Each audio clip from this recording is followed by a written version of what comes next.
So I mean, we can just move on to Sandman now because this show, my God, this show was great. This show was fucking amazing. Wait, Boozer, Hooked. have you seen it yet? I've only seen the first few episodes, so I don't mind. Listen, Me. I don't mind getting spoiled. I really don't.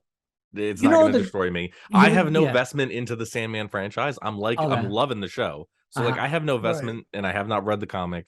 So if I'm spoiled, I'm spoiled. Like, it's fine. I'm sure I will still enjoy the episodes as they Yes, come. you are. Yeah. You are. This is probably this is what perfect comic book adaptations should be. Yes. This is Agreed. literally the epitome of a one-to-one comic book adaptation. Granted, there are some changes. Yeah. And Ooh. welcome. They just made a new Fast Meal edition. I had to pick it up because I've never been able to collect one myself. So the Fast Meal Okay, there will you go. do. Now you got it. And dude, look, I could even just show you to you as simple as this. First scene of the comic book that you of what you saw in the adaptation.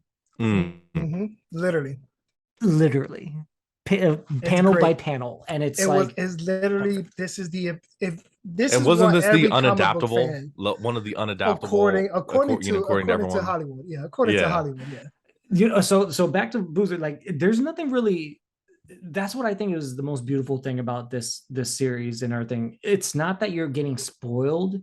It's that you're because this is a series. It's not like you really can't spoil anything besides saying, oh my God, this is what they were really trying to do, blah, blah, blah. But it's so story driven and so beautifully done that it's like you just need to experience it yourself regardless. So regardless of what we say, it's never going to do it justice to seeing the episode yourself. I don't think this is one of those shows where you can get the word of mouth. You can see the good reviews and the critiques online. You can get some scenes and some moments spoiled.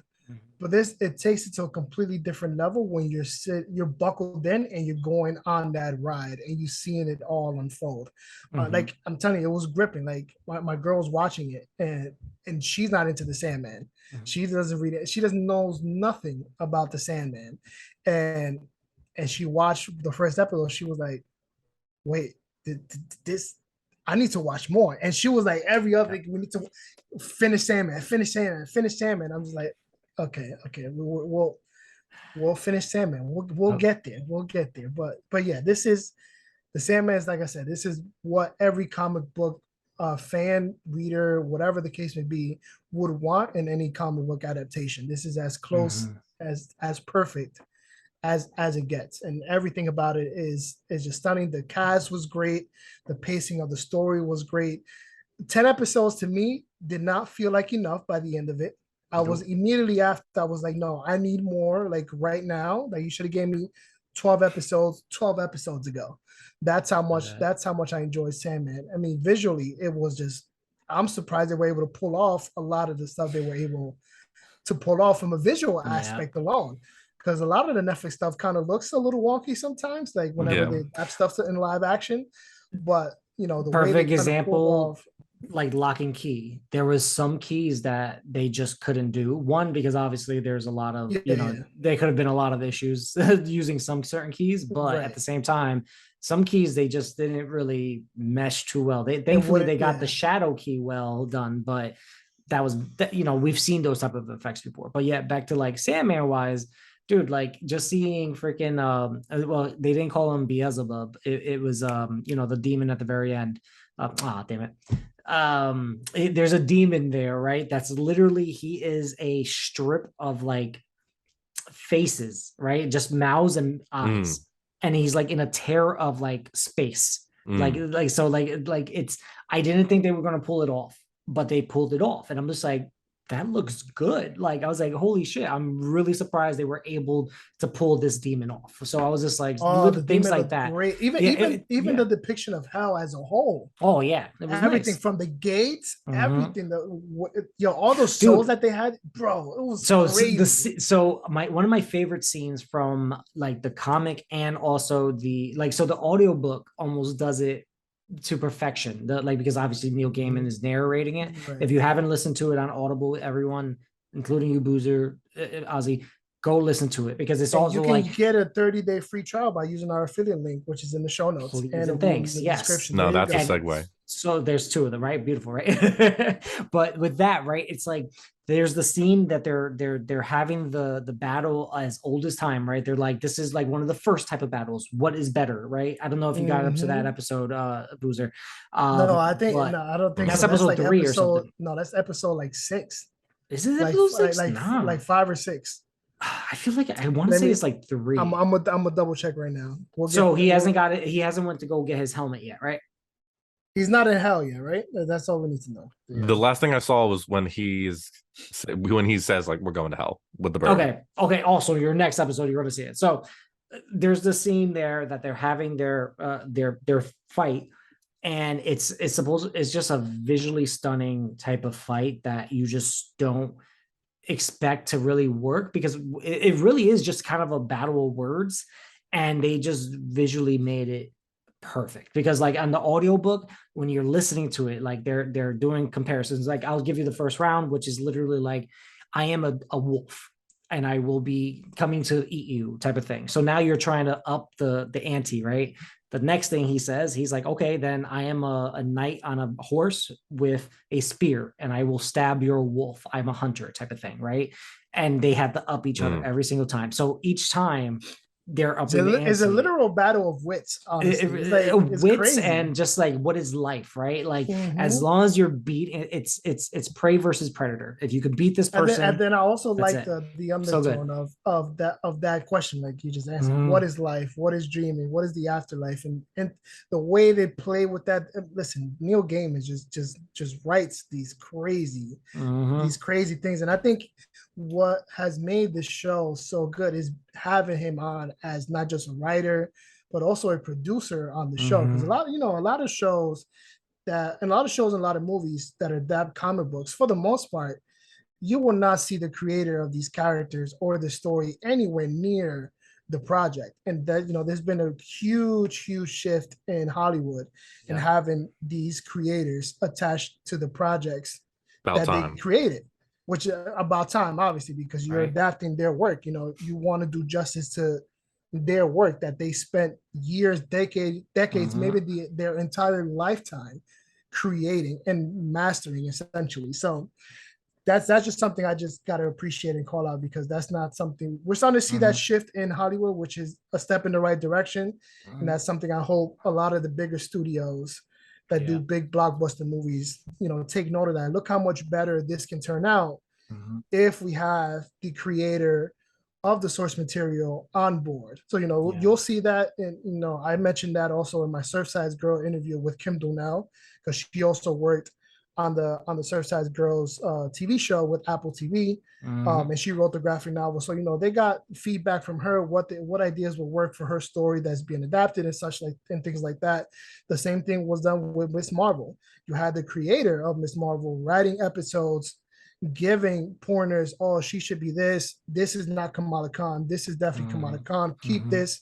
I'm okay with these changes. Obviously, the power set changes. That was something they consulted her with, because she created the character of Kamala Khan, Miss Marvel. So seeing that change in Hollywood, and I think that betters the product by 1,000%, as opposed to just some dude in a tie just sitting up there like, I never read this, but that don't look good. I don't think that's gonna work. You know what I'm saying? See, we could even go back as far as when they first started adapting The Walking Dead. Like verbatim, Robert Kirkman stayed on it for at least definitely stayed on for at least the first 5 seasons. I think that was like the first up to Negan. I want to say to the introduction of Negan, that's how far I want to say Robert Kirkman really cared. And he was like, you know what, you could do whatever you want here, because I'm doing something different in the book. So, you know what I mean? I think that's when he let them just take full reins. That's in my theory, right? Then, of course, Robert Kirkman with Invincible on Amazon Prime. That is beautiful. That like animated adaptation to the Invincible comics, awesome. And he had so much input on that section as well. Right now, Paper Girls is going in the right direction. Still very different. Another show where they brought in Brian K. Vaughan, right, and chilling. That's, you know what I mean? So these are already proven stuff that are going in really well. And you know what I mean? It's because the creators are having input. And Fun note, I don't know if you guys remember, and I was actually excited for this. I'm not gonna lie, because he's one of my favorite actors. Joseph Gordon-Levitt was supposed to play a Sandman adaptation years ago for the movie, right? For a movie adaptation of the Sandman, and he was supposed to play Dream. And the funny thing is that I think it ended up getting scrapped because Neil Gaiman was not signing off on anything until he was given as much control as he wanted. Right. I did read on that Netflix too right as well. here. Yeah, he did essentially walk away from that project because of conflicting ideas. Like there was stuff that he essentially he deemed like this is stuff that you have to keep in this story in order to make it a proper adaptation. And then obviously big studio executives, they were essentially telling him to fuck off. Like, no, they were talking to Greg in finance. Yeah, they were definitely talking to Greg in finance because Greg knows everything. He knows everything. He just said, yeah, no. And then Netflix told him yes, and which is why decades later is now that we're getting a live action adaptation of Sandman. We also got some bonus episodes coming for the Sandman as well. Don't remember when those are dropping. There's 2 bonus episodes. And I believe one of them is animated.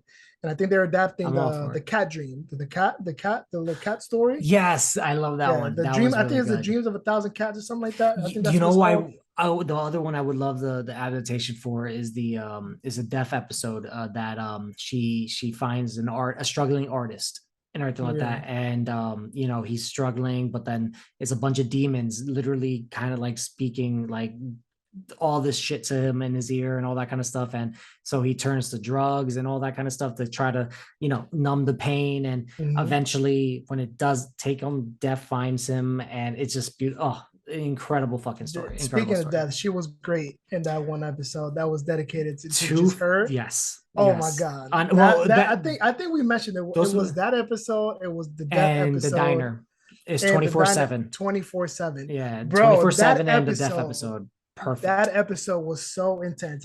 Boozer hasn't gotten to that one yet, but once you get to that 24/7 episode, that one I believe is episode 7. It's a crazy cringe you're gonna get. You're gonna get a cringe off of that episode. It's intense. I don't have much to speak from just because I only watched I think the first 3 episodes. But from some of the things that were like highlights to me was of course the dialogue was just fantastic. And like I also the voice of Sandman was fantastic as well.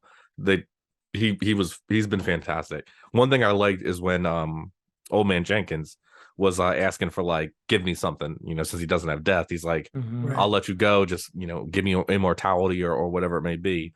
And I like that he was like, these are not my gifts to give.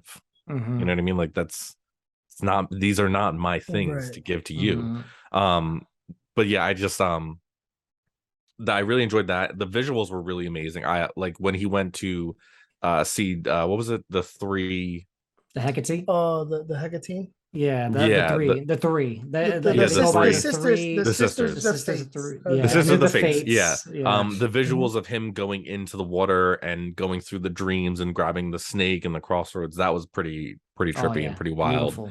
And now that I did not put 2 and 2 together, only because like I said, I just don't have the source material, but like I didn't realize it was the same person that did American Gods. Yeah, and American Gods was also fantastic and visually impressive as well with like the concepts that they did and everything. So it makes sense now. And yeah, I enjoyed the characters interacting. I think everyone really played their roles extremely well in the little bit that I've seen so far. I've never been so sad about 2 fictional animals in my entire life. The gargoyle and a bird.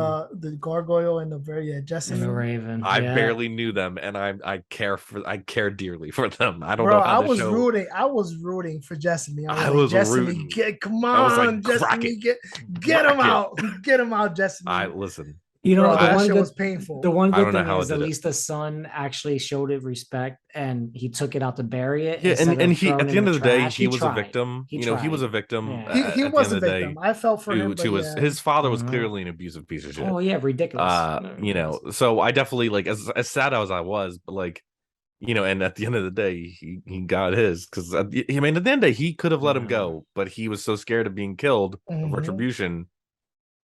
he just couldn't do it. Right. And you know, he did get to live a long, full life. So he but, did. He still did his thing. So, but at yeah, what cost? But at what cost? I know now he's living the eternal nightmare at the very end of it. Yeah. Which again they slightly changed from the book, but you know they just made it. I guess they just adapted it, which is like it still works. It's still kind of a similar theme to it, but like in the comic, it's an eternal. He's living an eternal nightmare. Yeah. Every single time it just gets worse and worse and worse compared to just living in that one dream over and over again, which I think the eternal nightmare is just like even more crazier. Because I think that's worse than actually dying. I mean, absolutely. That's worse than actually dying. One other being judged for heaven or hell and shit. Constantine. Also love Constantine. Joanna. She was. She is already in episode 2. That's right. Because I forget that they had to get the bag of sand. They got the bag of sand. And shit. You'll get the nice fight that we were talking about between Lucifer and Dream. The next episode, episode 4. So that's gonna be a visual treat. Everything about this show was just like so good. It just sucks you in. It really does. Like I don't think I have anything. I've never been so focused on a show, like just like watching it deeply. You know what I mean? Like laser. It's been like my phone just like could be ringing, and I really don't care. Yeah, I have tunnel vision with the show. I'm like, don't talk to me. Don't pause it. No bathroom breaks. No, don't. If you're gonna grab snacks, grab the snacks before the show starts. We're not getting. No. See, now it's like we pause it. Okay, cool. Let's get our shit done. Okay, rewind it 2 minutes. So we flow back into 2 it minutes. Naturally. I'm going back 5. Okay, excuse you. Excuse you. Restart the episode, please. Restart the episode. We're watching, and then we're back in the same place again. That's why I was like 2 minutes. We should be good.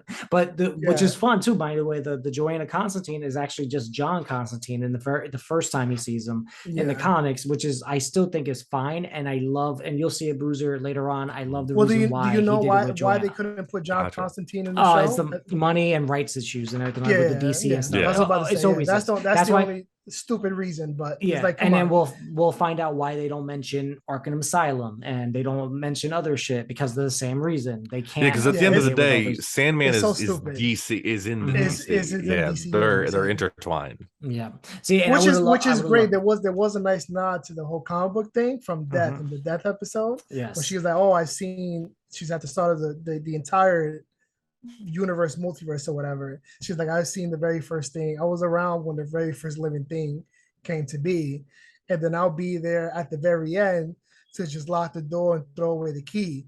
And it just brought me back to the panel in the comic book where she's literally at the end of the universe, like closing that door with the key. I'm just like, you motherfuckers. I would like to see that adapted, but I don't think we're ever gonna get that, despite how many ever seasons we're gonna get here. But if we ever do get that scene, that's like, that has to be like, that's how you close off this story. Death at the end with the key just closing the door to the entirety of the universe. But yeah, it's such a good show. Boozer, you are definitely in for a treat, to say the least. There's more spectacle to come later on. These first 3 episodes are just the tip of the iceberg, and trust, you're gonna really want to be more laser focused than you were. Yeah. And more than you already are, to be completely honest. Yeah. And honestly, if you want to even bring it back to the comic book wise, it's literally just book 1 they pretty much adapted. They haven't even, there's so much content that they're going to be able to adapt into the series. They can do a lot of God. Think about it. How many books are there?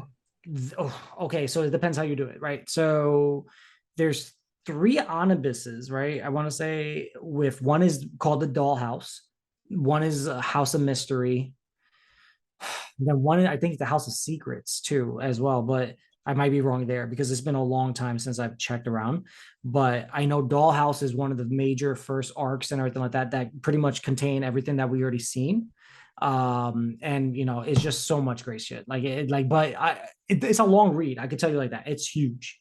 It's still very huge because there's a lot of details that are missing, obviously, but you know, you can find it pretty easily soon. You know what I mean? I can tell you that much. I'm hoping they even at some point adapt some of the newer stuff that's kind of like ongoing right now, like the Nightmare Country and stuff like that. Like I'm hoping that they kind of do at some point adapt some of that material because it looks. The thing is with me, like I haven't read much Sandman to be completely honest, so like most of my knowledge is just like watching a lot of like reference videos or even the comparison stuff. What was in the comic? What was in the show? I've only probably read like maybe 1 or 2 issues, maybe 3, pushing it. To be completely honest. Yeah, of course. Like, remember, it was already out by the time we were born. You know what I mean? That's way before our time. It wasn't something for us right away. You know what I mean? We didn't know. Think about it. It was even still M for mature by the time we got to it. You know what I mean? We were still like getting to our shit, right? Like, I mean, it was still Vertigo at the time. Oh yeah, exactly. By the time we got to it, was still Vertigo. I just read the John Constantine Vertigo stuff. Like that's how long is like because I was like, you know what? I love John Constantine. I've always been into it, but I'm like, I never read his original, and I just read them not too long ago, and they're fucking sick. I love them. They're so fucking cool. I really enjoyed the Sandman. This is something I may eventually go back and rewatch just for the visual feast that it is. Oh, my lady wants to watch it again too. She already said it multiple times. She was like, I want to watch Sandman again. I'm like, then let's do it. I'm fine. Let's do it. Let's do it. It's right there. It's like, why are we waiting? Nobody's stopping us but us. But yeah, I'm gonna certify this episode. I know we didn't give no ratings for anything. We haven't really given a rating to. I think the last time we gave a rating was for Thor Ragnarok or something like that. Oh yeah. Not why did I say Ragnarok? Thor Love and Thunder. It was just as bad. That's why. And Ms. Marvel. I think we also gave a rating for Ms. Marvel. But you also gave a rating for She-Hulk so far for the first 1 through 4, technically, right? I'll believe you. Media. I gave it 3 stars. There's some good stuff in there. Trust. I think She-Hulk is not going to be for everybody, and there's going to be people critiquing it just to critique it. To be honest, you know how the trend goes when it comes to the female-led show. You know? So, but yeah, that's pretty much for us this episode and this week. Boozer and I will be back full force again with the Anime in the Basement pod. We've been missing for like a month, and that's because I've been backed up with so much stuff. I'm so backed up on anime and manga. I have a lot of catching up to do, but we'll be back with a nice episode for you guys. We missed Crunchyroll Expo, so there's a lot of announcements that came out of that we missed that we didn't really cover. But yeah, we'll be back with a new episode with that. We got a whole bunch of videos on our YouTube channel. We got maybe 3-4 new interviews that dropped this week alone. Just this week, yeah. Just this week. We have another one dropping on the 19th, which is this coming Friday. By the time you guys listen to this episode, everything will be out on the YouTube channel. And we got more coming in the following week. So there's a lot of interviews coming. There's a lot more content coming to the YouTube channel. So make sure you guys subscribe. We're about 4 or 5 subscribers away from 300. So that was just a week ago that we told you guys to help us get to 300, and we're almost there. So we really enjoy and appreciate all the support we've been getting for all the content we're pushing out all through social media. For those who follow us on Instagram and only on Instagram and Twitter, I apologize for not being super active. Life has been hectic since I came back from vacation, but you guys are seeing it all coming to fruition on all the other social channels. But Boozer, you follow us, right? You subscribed? Boozer, you better have subscribed. You and your fiance better subscribe because you could have been everybody. Get the dog, make the dog a YouTube channel and have him subscribe, and just give him a little mini tablet and just have them watch the YouTube videos. That's it. Just let it play. But you guys can keep up with the Nerdy Basement literally everywhere at this point. I don't need to mention it, but Comics in the Basement is also everywhere. Anime in the Basement is also everywhere. Boozer, if you want to plug yourself in, feel free to do so. But I'm done for this episode. Me personally, I'm done. Yep. Yeah. You can find me on Twitter. I'm pretty active, very active, a little too active. Very at Last Line Show. And I have a YouTube account that I'll post one day at Last Line Show. One day. Love it. One day. But yeah. Short and sweet to the point. But with that being said, that'll be for us this week. As always, we'll see you guys on the next one. And stay nerdy, my friends. Peace.